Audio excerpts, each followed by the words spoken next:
Steve Nolan, Major Steve Nolan, United States Air Force, Major, retired, former career mental health officer, Army and Air Force, served my country for 30 years, had a military career, and then I ran a PTSD clinic for the VA for 5 years after I retired from the military.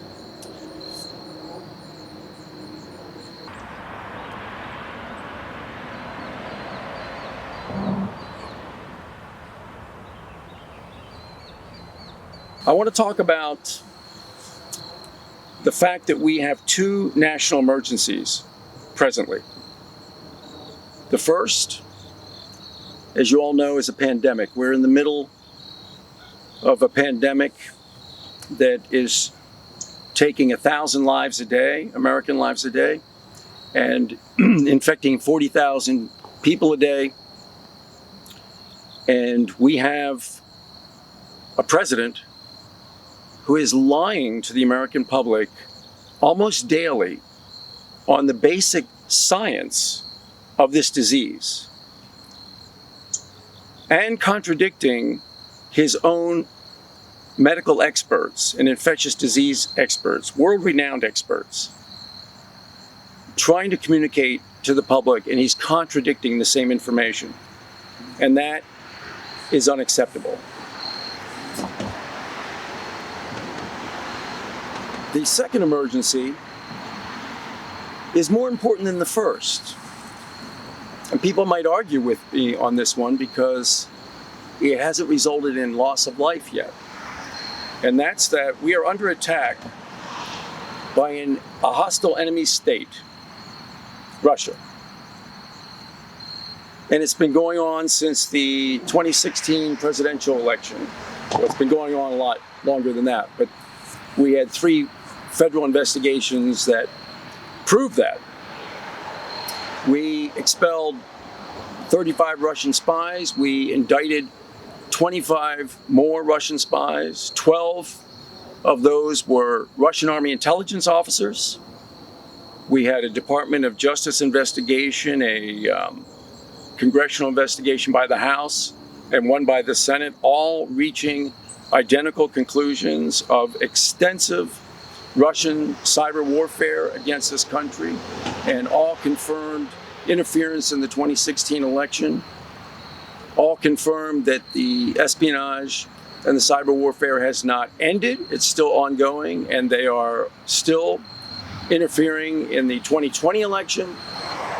And we have a president who has called all of this confirmed intelligence fake, a hoax, or the very investigations and the efforts and the federal employees who are investigating this. He's called it all a witch hunt. And that is unacceptable. Why this is happening is the problem, because that is not explained yet. And to make matters worse, we have members of our own Congress, Senate, and House that, although they voted themselves 517-5 to impose sanctions on Russia as punishment for this cyber warfare, so their vote proves their true thoughts and opinion and verdict on the subject, but yet they have allowed the president to continue to call it all a hoax, thereby aiding and abetting the enemy, since one of the major findings of all 3 investigations was that the very strategy of Vladimir Putin, the very goal of all of this, was to create division and dissension in the American people, to make the American people lose confidence in the electoral process. And we are seeing that play out right now. And the president, again, is aiding and abetting the very strategy of Vladimir Putin with false information about mail-in voter fraud, etc., etc., etc. I've written a book, why this is happening. It's called American Carnage, An Officer's Duty to Warn, because the reason it's happening is the mental pathology of the president. This isn't rocket science. The military, in its wisdom for many, many decades, has had a separate psychiatric discharge for anyone who had what used to be called character pathology or personality disorder pathology. The president meets all the criteria for narcissistic pathology and almost all the criteria for antisocial, which explains why he can make the choices he's making. Only these two diagnoses, the narcissistic and antisocial, could choose personal gain over the interests and even the safety of their own country. But that's the excuse for the individual who has the disorder. But we have no excuse for those who are supporting the president in the very thing that they've already voted against. It's time that they step up. And the time is definitely before this election on November 3rd. I want to talk about white supremacy,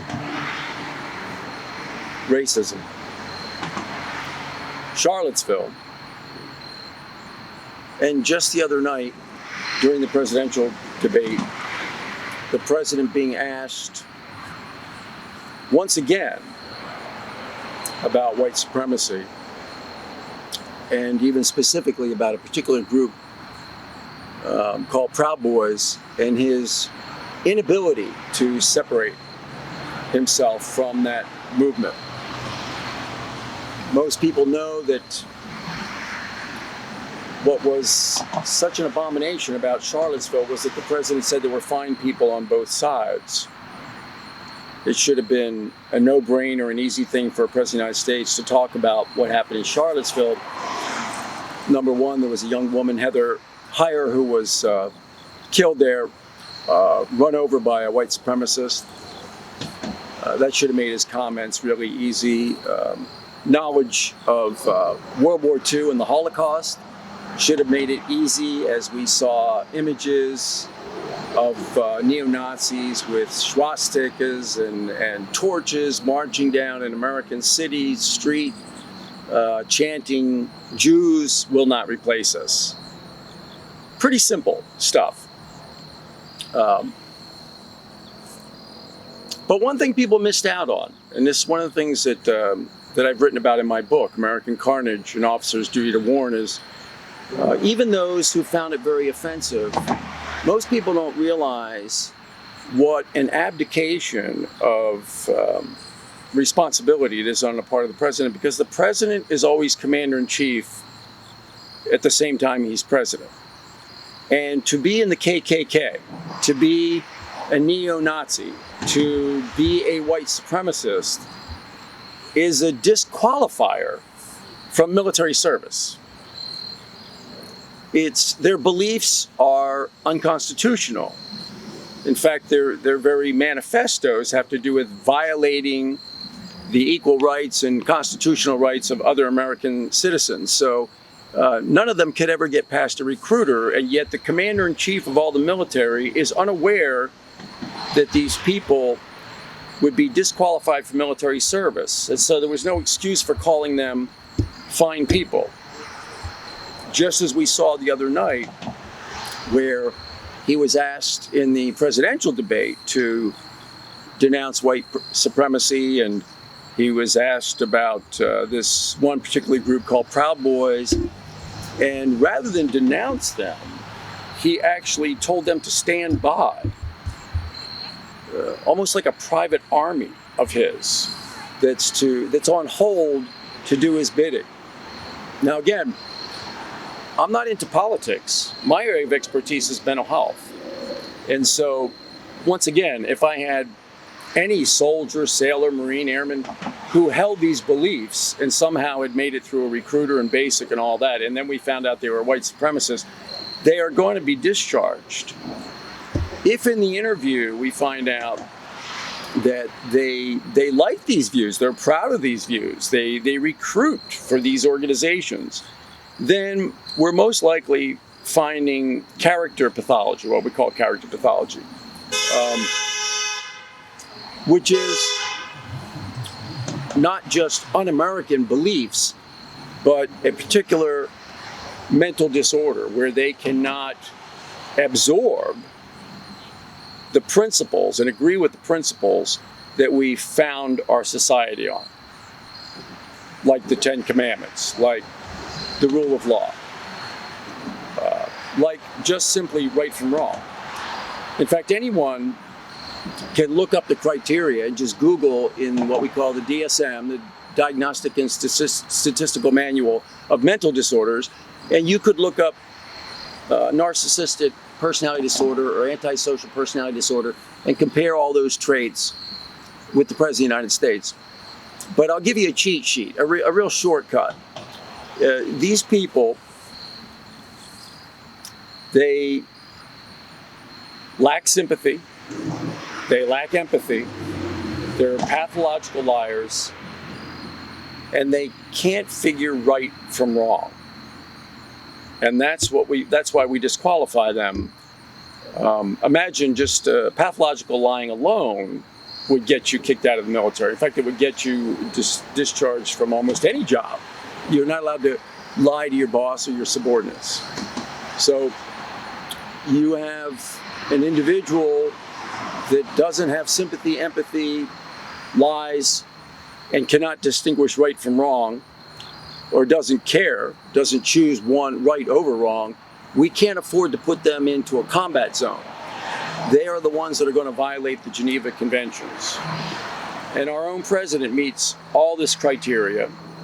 And if you notice many of his quotes, one of his quotes is that the Geneva Conventions tie the hands of our military.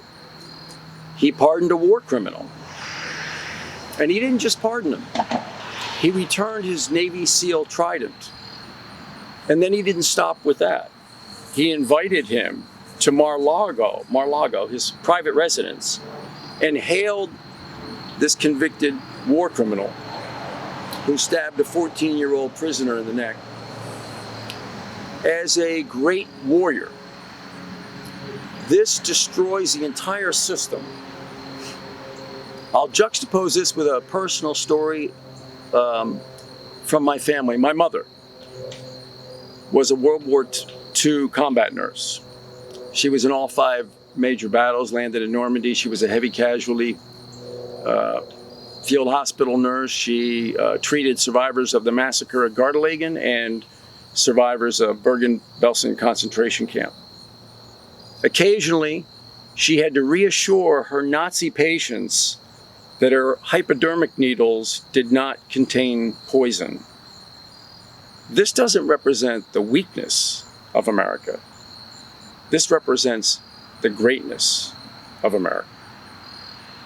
Now, by the president pardoning a war criminal, he sent a message to the entire military and to his chain of command that his original statements were true, that he does believe that Geneva Conventions tie the hands of our military. But the Geneva Conventions are what keep our soldiers from being Nazis. And again, tie this into Charlottesville, where there are fine people on both sides, including those neo-Nazis. There's a thread, a consistent thread with the president that we only find with this particular pathology, the personality disorder, or I like the old term, character disorder pathology, which makes them unfit for military service if they were a lower rank, unfit for command in his case. I had talked in a previous video about Charlottesville. I'd written an article 2-3 years ago called Charlottesville, the mental status exam that the commander-in-chief failed. it ties into what we saw the other night at the presidential debate, where he was asked to denounce white supremacy, and he ended up endorsing, actually helping recruit white supremacists to at least the group called Proud Boys. It's a problem that he couldn't even separate him from the next day following the debate, when he was asked by reporters yet again, could he denounce white supremacy? And then he told the nation that he didn't know who Proud Boys were. And that's a lie, of course. It's ludicrous. And it's what someone with this particular mental profile does over and over. It's called gaslighting. It's to create mental confusion. It's extremely prevalent in the domestic violence field, where the perpetrator keeps confusing the victim so that they start to question their own sanity. In the president's case, he says things, you heard what you heard, and then he comes back and tries to say that he didn't say it, or change the story, or say he suddenly doesn't know anything about the group. There's 100 different areas like this that I could talk about, and I covered many of them in my book. I published a book called American Carnage: An Officer's Duty to Warn. And I clinically break down the mental status of the president, the mental unfitness of the president in these different areas. For instance, there's a chapter called The Tweets, and I break down the tweets clinically, or the rallies, etc. But with all of these examples, there's one thing that should never be forgotten, because it overshadows everything else. And that's Helsinki. And this country should never forget what happened at Helsinki.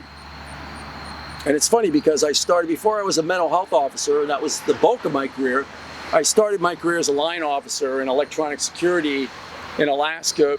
And this was still back in the Cold War era days, and the electronic security had to do with spying on the Soviet Union and them spying on us, etc.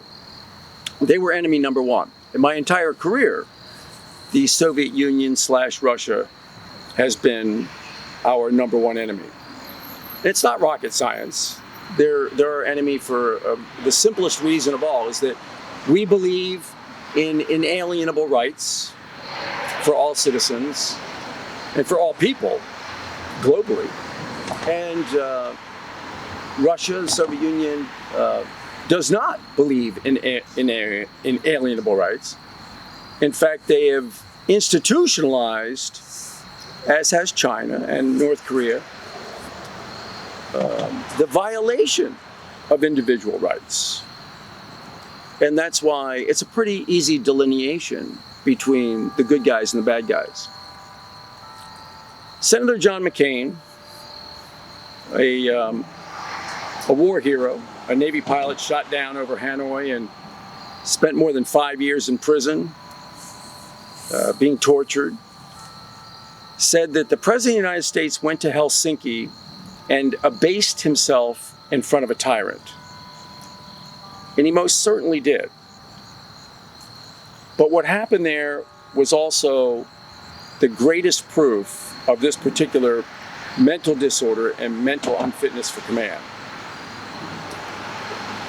What happened there was so outrageous and off the scale abnormal. Let me remind you. The president went to Helsinki, and then he told the world on camera that our enemy said that he didn't do what we already proved that he did. The president said that he had confidence in both parties, meaning the United States intelligence services and the enemy's denial. It was a surreal moment.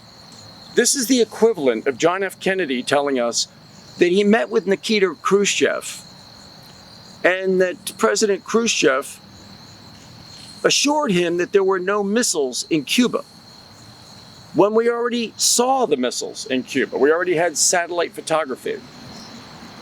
This is a direct analogy because we had already proven all of the Russian cyber warfare, and we were indicting 12 GRU, Russian intelligence officers, which is the absolute proof of Putin's orchestration of the entire thing. And the Department of Justice and the Senate and the House were accumulating reams of information and proof, very specific, the names of the spies, exactly what they were up to, all of the networks that they used, whether it was Facebook, Twitter, all the different avenues of cyberspace that they used to undermine an American election. Yet the President of the United States went before the world and told the biggest lie I have ever heard in my entire adult life. And that was that the intelligence community came to him and said that it might be Russia. And that is not what happened. That's a big lie, the biggest lie. They went and told him that it was Russia. The question is, why would he lie about something that has to do with national intelligence and our safety? That's still to be determined. We are accumulating more and more evidence. Just this week, we find out that the president has not paid taxes in many years, or he paid $750 for 2 years. But the main thing is how much debt he is in, $300 to $400 million in debt, that we are not allowed to know as the American people. But because of the extensive Russian contacts that these 3 federal investigations have uncovered, how many oligarchs, how many Russian intelligence officers have been in contact with the Trump family, the Trump organization, the Trump campaign, that we don't know why the president keeps capitulating to the enemy on issues like bounties on our soldiers or murdering British citizens. But more importantly is that the president refuses to protect us against an ongoing attack. And so the cyber warfare against the United States never ended. It's ongoing. We just got a report a week and a half ago how intense it is, along with China and Iran to a lesser degree. But the major bulk of the attack is Russia.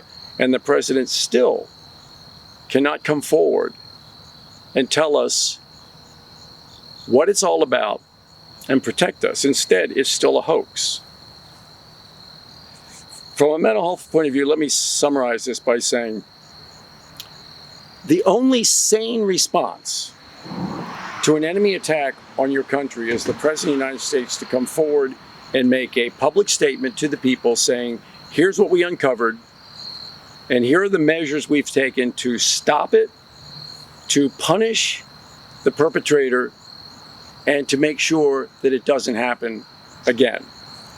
None of that has happened, and we need to find out why. I'm the author of American Carnage, An Officer's Duty to Warn.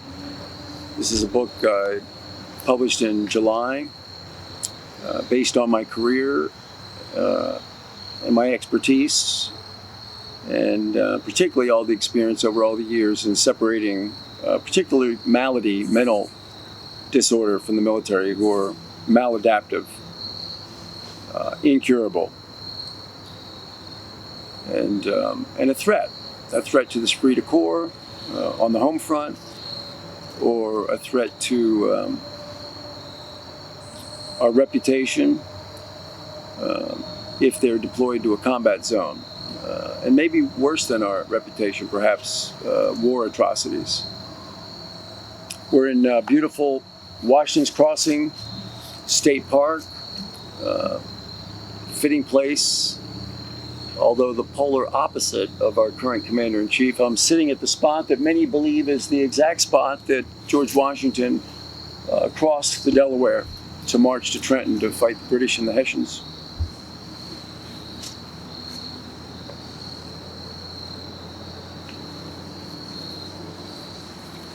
I want to read a quote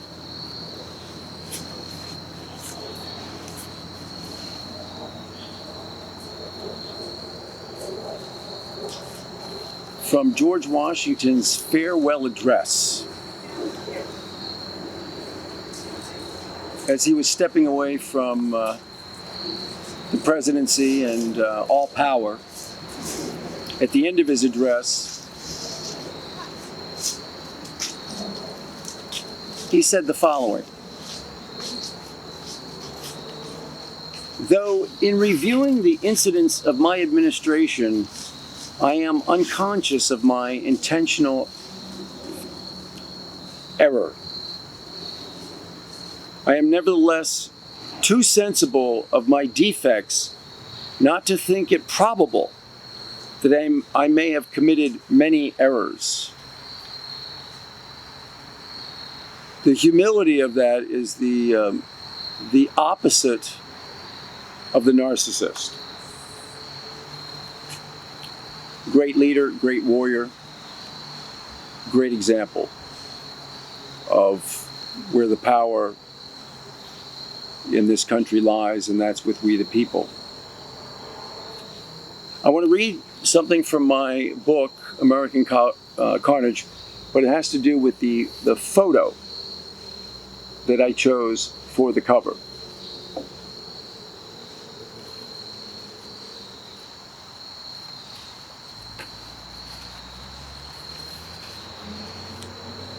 And this is a description of that photo on page 11. The caption reads, "When you're a star, they just let you do it. You can do anything." On February 29th, in National Harbor, Maryland, the President of the United States attended the 2020 Conservative Political Action Conference, CPAC. He strolled across the stage to the American flag, took it in his arms, gave it a squeeze, planted his lips on it, and mugged for crowd approval. He mouthed the words, "I love you, baby." In 30 years of service to my country, I never witnessed anyone hug the flag. There's a United States flag code that establishes advisory rules for display and care of the national flag. We have military honor guards trained in the appropriate handling of the flag, and it is indeed viewed as an honor by those in uniform to post the colors. The flag is treated ceremoniously for retirements, burials, and other solemn occasions. The flag is never to touch the ground, and when it's worn out, the flag is folded into a trident and burned with dignity and respect. It is never to be discarded as trash. It's not an object to be used for grandstanding or self-promotion. You don't prove allegiance by physical contact. You prove allegiance by selfless service to country.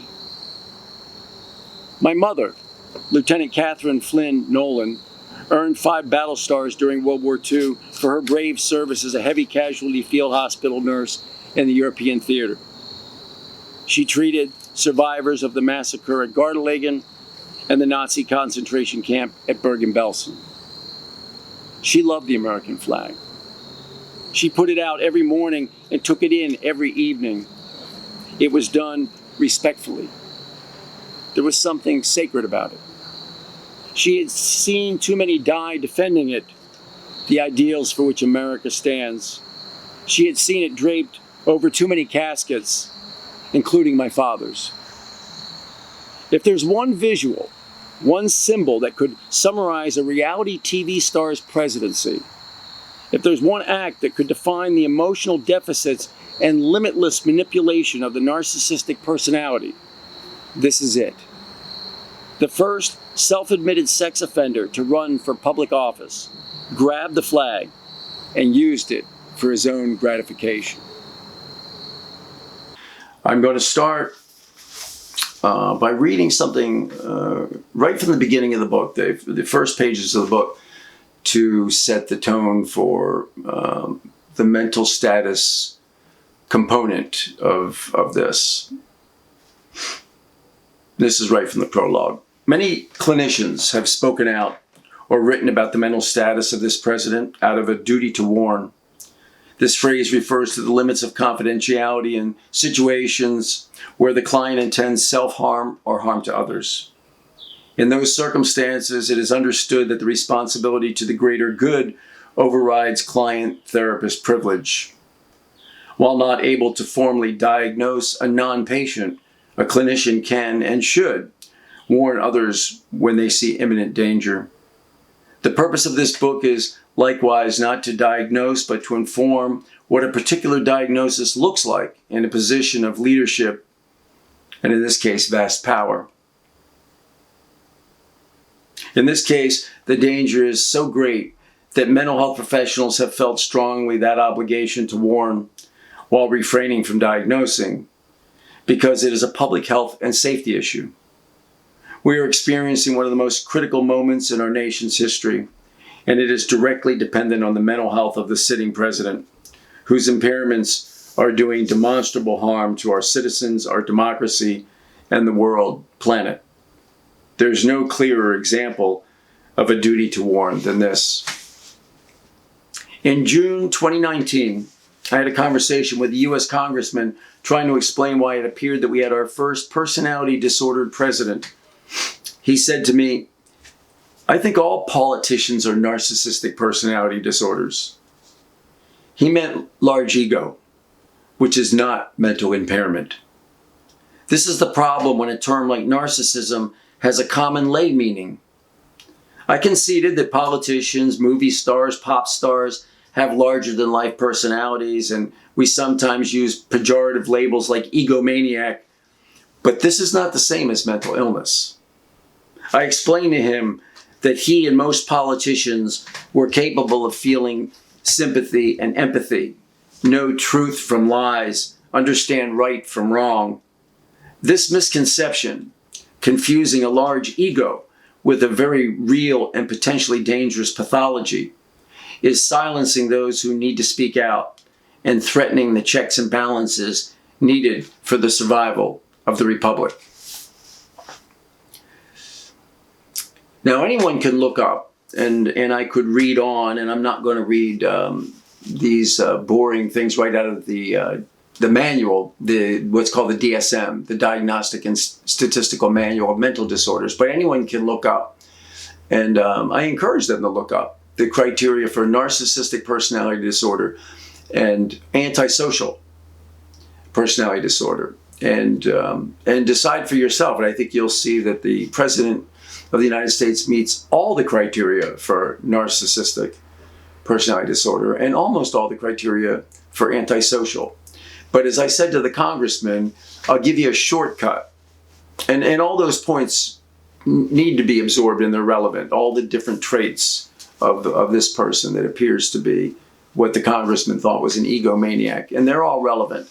But a shortcut, as I said to the congressman, was think of someone who is incapable of sympathy and empathy. They are pathological liars, and they don't know right from wrong, and they can't choose right over wrong. They're very confused by that concept. There's no moral compass. And so luckily in the military, we have so many rules and regulations, they usually get in trouble. And that's how we identify them. Because with this particular disorder, they do not respond like a normal mental health patient and feel symptoms. They feel normal. So they don't have mental health records. They get in trouble and they break the law. And that's how we catch them. And indeed, that's how we even catch criminals and even how we end political careers is usually someone having scandal and illegality. But that didn't happen this time. The other thing that is disturbing to me is, and how this has gotten so out of hand, is it seems to me that so few members of Congress now have been in the military that they have failed to see in the commander-in-chief what would clearly have led to their own being dismissed from the military, or anyone else, any other troop being dismissed from the military. These views, pathological lying alone would eliminate anyone from any job, even in the civilian, lying to your boss, lying to your subordinates. But it's this lack of a moral compass. It's this lack of defending the Constitution. It's going way overboard in things that completely violate the Constitution. It presses the enemy of the people, thinking that fascists and neo-fascists and neo-Nazis are fine people rather than people that are actually disqualified for military service.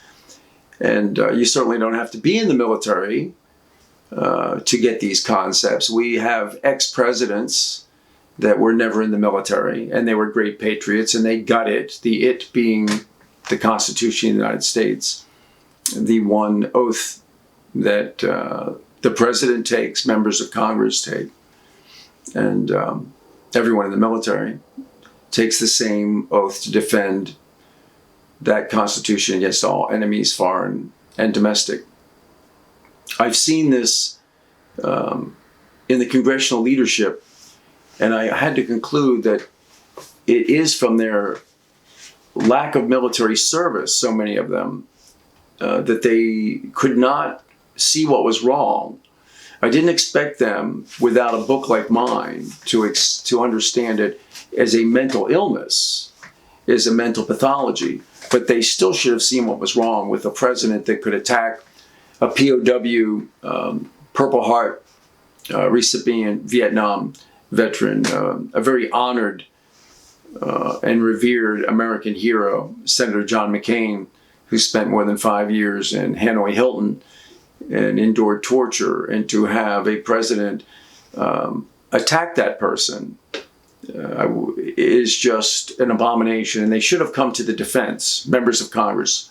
Same with Captain Khan, when the president went after his parents, an Army captain who died defending his men in Iraq, or Sergeant Johnson's widow, pregnant widow, when the president got into a back and forth with this recent widow. Her husband was just killed in combat in Niger, Africa. And their allegiance, and had they served in the military, they would have automatically, out of a sense of band of brothers, band of sisters, defended those who needed defended, who died in honorable service to our country. And that didn't happen. And then the next indication for me that something was wrong, and that too many members of Congress, because they haven't served in the military, there's an abdication of responsibility, or an abdication of even seeing what's going wrong. Like in Charlottesville, when neo-Nazis and KKK and white supremacists are called fine people, when actually these are all people disqualified from military service. So it's impossible for them to be fine people. They're actually enemies of the Constitution, domestic enemies. Or when the president in his rallies started to go after this opposite party in a very hateful way, and started with Democrats are for crime, and then Democrats are unfit to govern, and kept ratcheting it up. Eventually, as the rallies went on and the months went on, Democrats are mentally violent. Democrats are out to destroy the country. Completely unacceptable language, but again, especially unacceptable for a commander-in-chief, because the military is made up of Democrats, Republicans, and independents, and no commander-in-chief is allowed to suddenly say that one group of military personnel, and imagine some of them are in uniform in combat zones serving, that they're suddenly unfit to govern, and they're mentally violent, and they're out to destroy the country. And as General Mattis told us, former Secretary of Defense Jim Mattis, finally, a year after his resigning over issues like this, wrote an op-ed where he said the president is dividing the country, and he doesn't even have any interest in the appearance of unity. And it's carried on into this pandemic where you see the president he's taken this red and blue states to such an extreme that he even talks about blue states or blue cities not being worthy of support or financial support or federal support. And again, you would have people in uniform serving in combat zones who are from those cities, or if they're not a Democrat themselves, their brother or their sister or their grandparents who live in those blue cities are suddenly not worthy. And this is just unacceptable for a commander-in-chief. And I think this has gotten way out of hand because so few members of Congress can recognize what's completely unacceptable, unprecedented, off the scale abnormal, and unacceptable. Now, the reason why it's so abnormal, again, I urge people to get my book because I break it all down clinically so that connection can be made, that this isn't just odd. This isn't just the reality TV star, or he was a businessman, he was never a politician, or whatever rationalizations people are trying to make. Why is this guy so different? And get clear, because it's not odd or quirky or Donald being Donald or any of that. It's diagnostic. And I break it down. I have a chapter called The Tweets, and I break the tweets down clinically in a section called The Rallies. In fact, I will read from the book some sections from The Rallies to illustrate my point. I think that the president's rallies that he did illustrate this more than anything else, his unfitness for command. But I have different sections in the book. One is called The Tweets, and I break down the tweets clinically, and then the rallies I try to break down clinically, so you see it from a military clinical point of view, what is so abnormal and unacceptable about what the president is saying or proposing. I want to do a lead-in, and I'm going to read from the rallies, but I want to read a couple things from the tweets section very briefly. This is one that it had to do with a tweet that the president did asking certain people that he found unacceptable to leave the country. But what I want to read is something about Ronald Reagan from the 1950s, from the Red Scare, from the McCarthy hearings. When Ronald Reagan was asked during the McCarthy hearings whether he thought the Communist Party should be outlawed in America, he said that as a citizen, he would not like to see any political party outlawed on the basis of political ideology, and that he would not want to see us so urged by fear or resentment of any party compromise our democratic principles.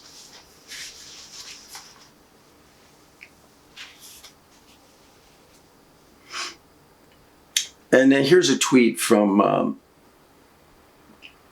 November 12th, 2019.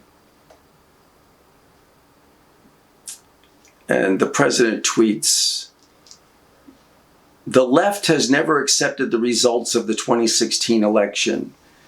They never saw this coming. This is not just about President Trump. They hate everyone he is representing.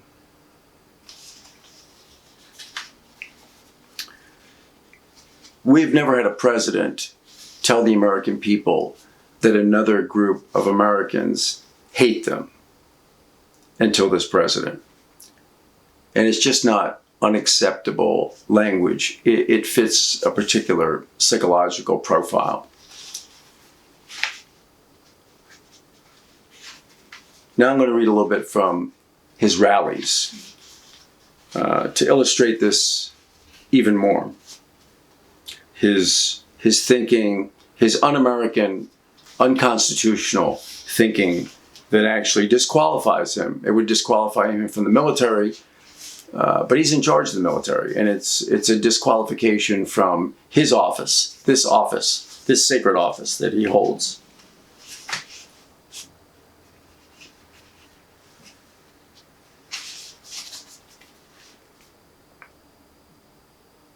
First of all, let me say, during his campaign, the candidate held 323 rallies, 186 primary, season, and 137 general election. He's had 88 more since occupying the White House. Just the fact that the president continued campaign rallies after assuming the presidency is bizarre and a powerful message that rather than being laser focused on the most demanding job in the world, much of his time and energy will be devoted to staying in power.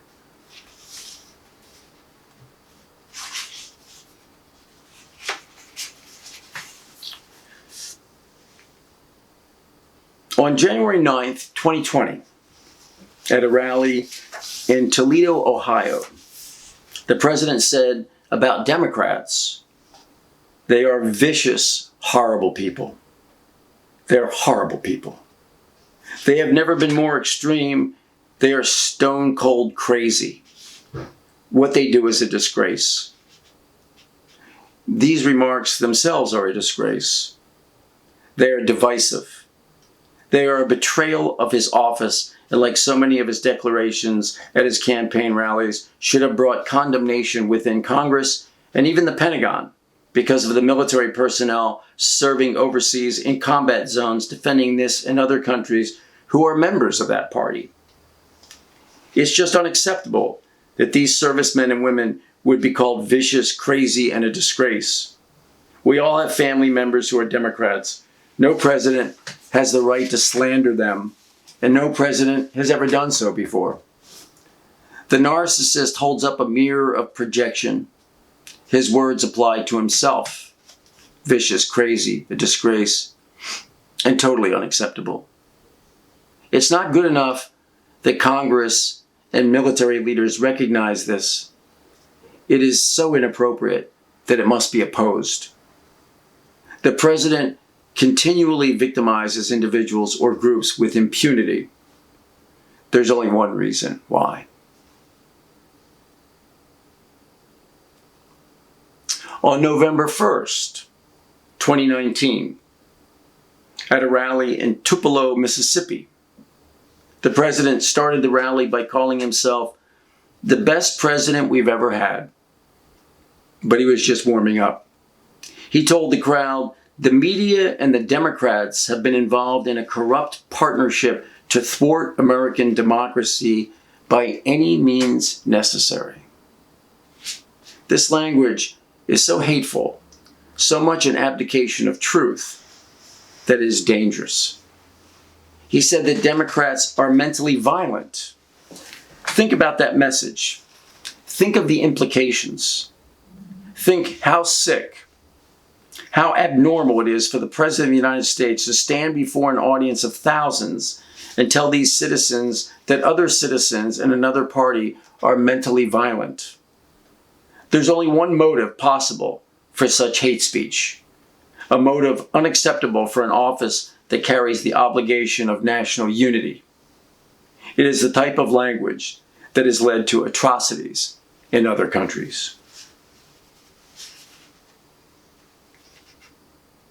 On July 24th, 2018, at the 2018 Veterans of Foreign War National Convention in Kansas City, Missouri, the president continued his habit of inventing alternative facts. It's a disturbing thing to watch someone who has no allegiance to truth give an hour's speech based on the premise that the audience is either too ignorant to recognize a series of lies or that they do not care. The entire speech went from one inaccuracy to another. He continued the lie that he created the VA Veterans Choice Program, which in fact was instituted by the Obama administration. I personally had been enrolled in that program for a couple of years when I first heard him tell Matt Lauer during the Commander-in-Chief Forum that he was the author of this idea. He also told the Kansas City rally crowd that he created the first walk-in mental health services. In fact, the VA had this option for decades. They're called vet centers, and any combat veteran can walk into any vet center without an appointment. I know this because I ran a vet center for 5 years following my military retirement. The speech had lies from start to finish. It is untenable for the United States to have a leader who refuses to tell the truth, and if a country agrees to that, it abdicates all power to the leader. As we see in the communist systems we have opposed since World War II, when the leader cannot be held accountable for his speech or actions, freedom no longer exists. To give up freedom voluntarily is to commit national suicide. What this president does is simply repeat the same phrases over and over in speech after speech, a Nazi propaganda technique, until they become implanted in the minds of the listener. A sampling of his deception, his descriptions of Democrats at this rally. They want open borders and crime's okay. The Democrats want to abandon ICE. Low IQ Maxine Waters and Nancy Pelosi have launched vicious smears on people who protect our communities. They want to get rid of crime fighters. Of course, all these claims are nonsense, but not to his audience. And that is the unacceptable situation we find ourselves in with a pathological narcissist as president. An incessant, continual effort to divide the country.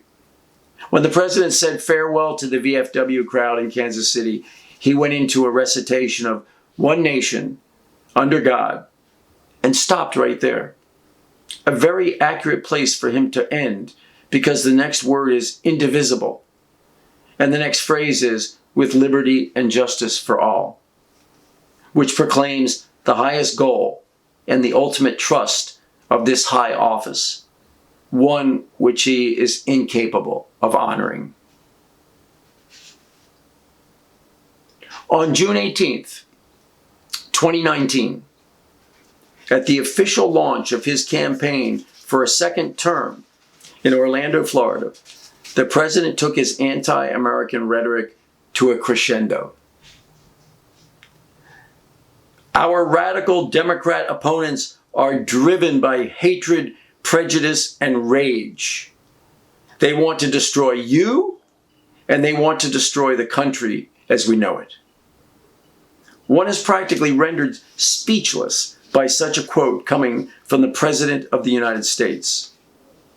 It simply betrays everything we stand for as a nation. No previous president has gone on record telling one group of Americans that another group of Americans hate them. No previous president has said that one political party was out to destroy this country. Every American should have seen this president for what he was at that moment. Certainly members of Congress and the Joint Chiefs of Staff should have realized that a line had been crossed. Generations of Americans in my lifetime, World War II veterans, Korean War veterans, Vietnam veterans, and the War on Terror veterans amongst them, have seen members of both major political parties, have been members of both major political parties, That is their right, a right they fought for. I will repeat until I am out of breath the simple fact that we currently have Democrats in uniform, in combat zones, defending this country. I have seen young Americans killed and maimed for the ideals of this nation. The fact that the Commander-in-Chief was saying that some people in uniform serving this country were full of hatred, prejudice, and rage, and that he, who has never served, felt the right to say that military members belonging to that group were out to destroy this country went to a level beyond obscenity, to betrayal of country. However, I'm not writing as an Afghanistan veteran so much as a clinician.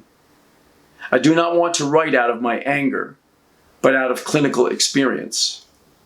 The president's anti-American belief system is best understood, I believe only understood, by recognizing it is being due to a high level of narcissism. A level of narcissism that, if diagnosed in any service personnel, would lead to their obligatory discharge from the United States military. There is no doubt that if anyone within the chain of command below the president had made exactly the same comments, his or her career would be over. No one is above the law, and the commander-in-chief's beliefs are in violation of the UCMJ, the Uniform Code of Military Justice. And I've come back to Washington's Crossing when I was a boy. When I was in scouting, we did a lot of camping in this area, and at Washington's Crossing occasionally. In fact, in this very field, I once camped. And as a 12-year-old, I went to the National Jamboree, also in Pennsylvania. And I'm going to read from the book an account of President Trump going to the Boy Scout Jamboree in 2017 and giving a speech there. And it's in a section of my book called The Rallies. And this is the end of that section, and it's called The Youth Rally. The president attended one rally that was not for adults. The Boy Scout Jamboree in West Virginia on July 24th, 2017. He addressed a crowd of thousands of adolescent boys and gave the most offensive speech I have ever heard given to the youth of America. I'm an Eagle Scout, so I'm well aware of the values and principles that Scouting is designed to instill. It's an organization committed to producing ethical, moral, upstanding American citizens and human beings. The president used the occasion to deliver a political stump speech, and it was much more than inappropriate. It was clinical evidence of a diagnosis. He spoke to these boys who came from families representing the diversity of America and told them, under the Trump administration, you'll be saying Merry Christmas again when you go shopping. The Boy Scouts of America is non-denominational and non-political. He bragged about his red state victories over blue states. He was derogatory toward our previous president. He told these young men that Washington, the seat of our government, was a swamp, a cesspool, and a sewer. We teach these youngsters to revere our institutions of government. Invoking Scout law to accentuate loyalty, meaning personal loyalty, he had the audacity to use the word trustworthy. He, who has been mandated to pay millions in fines to his victims. In a statement that some would think was delusional, but actually reveals a pathological level of narcissism, he said, "An unbelievable tribute to you and all the other people that came out and voted for Make America Great Again." These were teenagers. Not only do they not vote, but many have parents who voted for his opponent. I don't believe I have ever witnessed a more striking example of someone self-obsessed.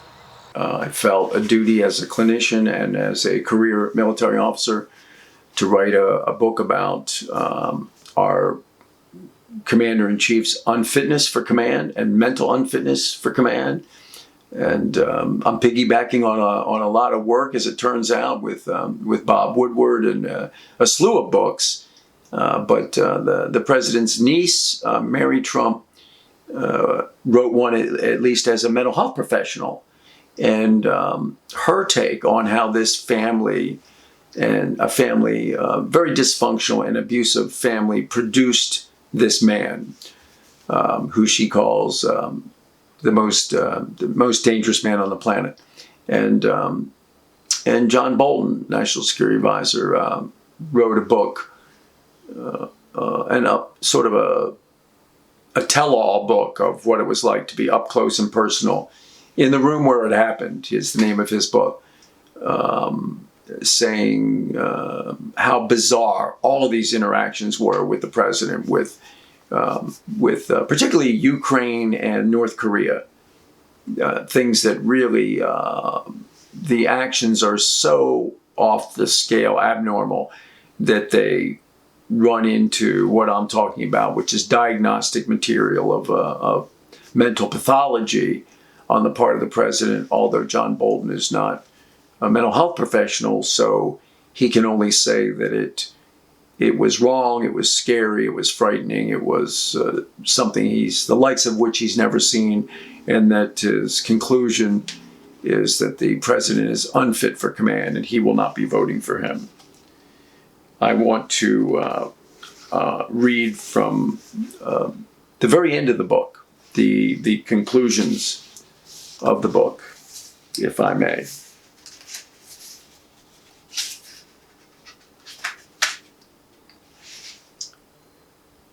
The president-elect was briefed by intelligence personnel about Russian cyber warfare and its interference in the campaign. This included the fact that Russian interference was targeted to help his campaign and to damage Hillary Clinton. He immediately went public, casting doubt on our intelligence community, and spent the next 3 years calling proven U.S. intelligence fake and a hoax, and efforts to uncover Russian espionage a witch hunt. He denied that he knew of the Trump Tower meeting with the Russian operatives to get dirt on Hillary Clinton, even though his son-in-law, and campaign manager attended. But in an interview with the New York Times, July 19th, 2017, the president said that if someone called up and said, "By the way, we have information on your opponent," who wouldn't have taken a meeting like that? This was a display of unacceptable ignorance about the legal prohibitions on foreign interference in an American election.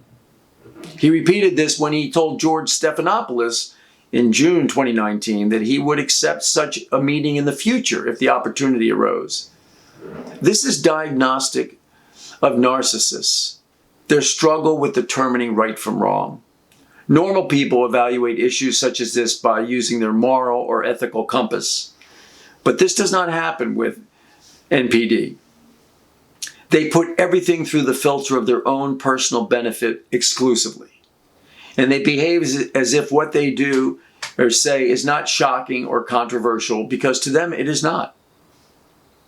The letter from Attorney General Barr to U.S. Senate and House Judiciary Committees stated, "While this report does not conclude that the president committed a crime, it also does not exonerate him." By the next day, the president was telling the American people that he was exonerated, in flagrant contradiction to the report on enemy interference. The nation, apparently so used to his lying, once again did not respond normally. This stop the presses moment was treated as if his almost daily lies on this subject were an alternative truth. This is not helped by the fact that congressional leaders, so partisan, failed to protect the American people from a foreign attack. On May 6, 2019, more than 1,000 former federal prosecutors who served under Republican and Democratic administrations issued a joint statement maintaining that if Trump weren't president of the United States, he would have been indicted on multiple charges of obstruction of justice. The leadership in the House of Representatives decided to charge the president with abuse of power, withholding arms shipments to Ukraine in exchange for a personal favor, and obstruction of Congress, refusal to answer congressional subpoenas and provide documents legally sought under the authority of congressional investigation. He was never charged with obstruction of justice. At the end of the impeachment hearing trial, Congress voted along strict party lines, with a unanimous Republican vote in the House and only one dissenting vote in the Senate. The president's obstruction persists to this day. He continues to call proven and ongoing Russian cyber warfare against the United States a hoax. Final thoughts. The author of A Warning by Anonymous, a senior Trump administration official, ends the book with the story of Flight 93, which crashed in an open field in Pennsylvania on September 11th, 2001, and highlights the bravery and action of the passengers who decided to rush the cockpit and overpower the hijackers. The author pays tribute to Todd Beamer, an account manager whose leadership in the moment led to that decision, and his now famous last words, "Let's roll." American history is filled with many such heroes. Both my parents served in World War II. My two older brothers served in Vietnam, and I served in Afghanistan. We all witnessed tremendous sacrifices for this country. My father-in-law was shot 3 times by a Japanese Zero and miraculously survived. His younger brother John was killed on Iwo Jima, strafed across the abdomen by machine gun fire. I often think of him in the landing craft going toward that beach and the commitment that he and so many others were willing to make to pay the ultimate sacrifice for their country and for freedom. Then I think of the many members of our present Congress who are thus far unwilling to even risk re-election.